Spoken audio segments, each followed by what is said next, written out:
Click on the subscribe button on the screen and check out our channel for more videos like this. It all started innocently enough. Mark was just my daughter, Emma's boyfriend, a nice, polite young man who was always respectful when he came by the house.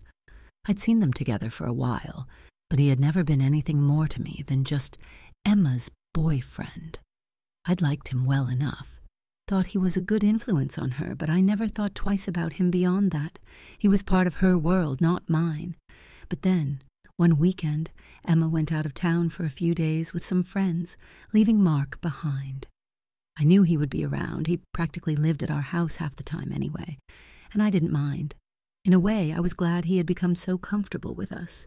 It meant Emma was in good hands, that he cared about her. So when he offered to help me with some chores around the house, I didn't think much of it. In fact, I appreciated the company. We started in the garden, pulling weeds, clearing out leaves, simple things, but it felt nice to have someone helping.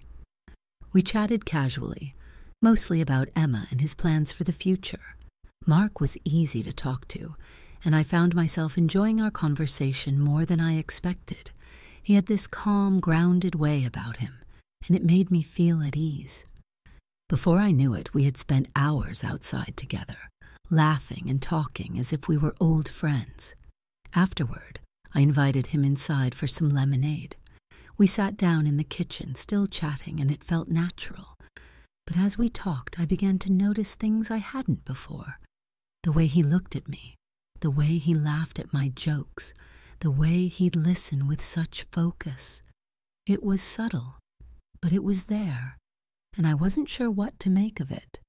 I brushed it off as nothing, just a harmless afternoon, but later that evening I found myself thinking about our time together, and I realized I'd felt different. There was something about Mark that lingered in my mind, and it made me feel both excited and unsettled. He was my daughter's boyfriend, and I knew I had no business thinking about him this way, yet I couldn't shake it. I kept replaying the day in my head, wondering if he'd felt it too, or if I was just reading too much into things. The next day he came over again, this time to help fix the leaky faucet in the kitchen. Emma had told him about it before she left, and he'd offered to take a look. I tried to keep things casual, to act like everything was normal, but the tension was there, hovering in the air between us, and I could feel it with every glance, every quiet moment. I wasn't sure if he noticed, but I couldn't help myself. The closer he came, the more aware I was of him, his presence, his warmth, the way he moved around me. He finished fixing the faucet, and as he stood up, our eyes met for a moment too long. I felt my heart race, felt a warmth spread through me that I hadn't felt in years, and I knew this was dangerous. This was my daughter's boyfriend, and whatever I was feeling, it needed to stop. But standing there, looking into his eyes, I couldn't bring myself to step back. After that moment in the kitchen, I tried to avoid him, or at least to keep my distance. I thought it would help, that if I just focused on other things, this feeling would fade. But Mark kept finding reasons to come around. He'd drop by to check on something for Emma, or bring over some groceries she'd asked for. And every time he came over, I felt that same rush of emotions building up inside me. One evening, a few days later, Mark stopped by unannounced. I was surprised to see him at the door, but I let him in, hoping he'd just be there for a few minutes. He mentioned he had just been out running an errand and thought he'd check in, since Emma was still out of town. I could tell he felt a bit awkward, but he was trying to be polite, to keep things light. We ended up sitting in the living room, chatting. I was doing my best to act normal, to keep the conversation friendly and casual. But there was something different about him that night. He seemed more at ease, almost as if he sensed there was something unspoken between us two. And the longer we talked, the harder it was to ignore. At one point, he leaned back, stretching his arms out along the back of the couch, and I couldn't help but notice how close he was. I felt my heart beating faster, felt the tension that had been building up inside me spill over. It was as if everything around us faded, leaving just the two of us in that small space, caught up in this silent understanding of what we both felt but couldn't say.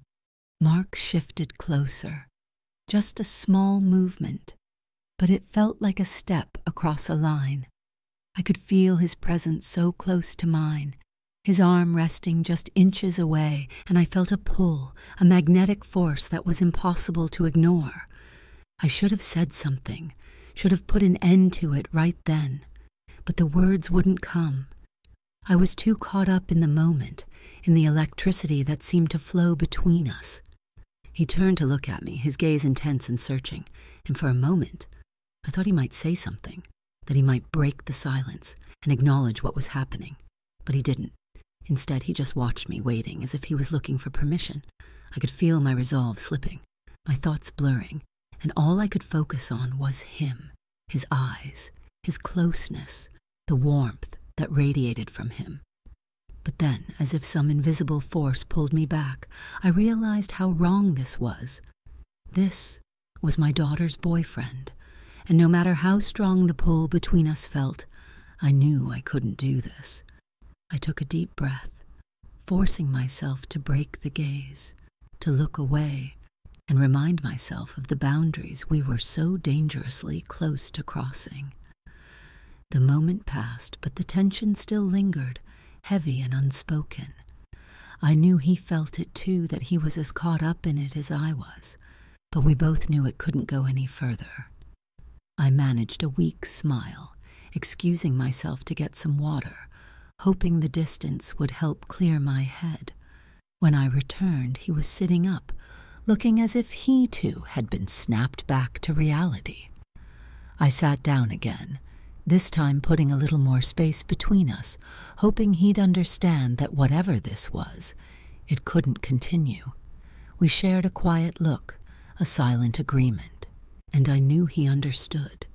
He stayed for a few more minutes, our conversation light but tinged with the knowledge of what had almost happened, and then he left, leaving me alone with the echo of everything that could have been. After that night, things felt different. Mark stopped coming around as often, and when he did, there was a polite distance between us, a shared understanding that we had almost crossed a line we couldn't uncross. I felt a mix of relief and something that felt uncomfortably like regret, knowing we had both pulled back, but also wondering what would have happened if we hadn't. Emma returned from her trip a few days later, and things settled back into a familiar rhythm. Seeing her with Mark was strange at first. They looked so happy together, and watching them laugh and talk, I reminded myself that he belonged with her. I kept telling myself it was a harmless infatuation, a fleeting moment, and I needed to let it go. But letting go wasn't as easy as I'd hoped.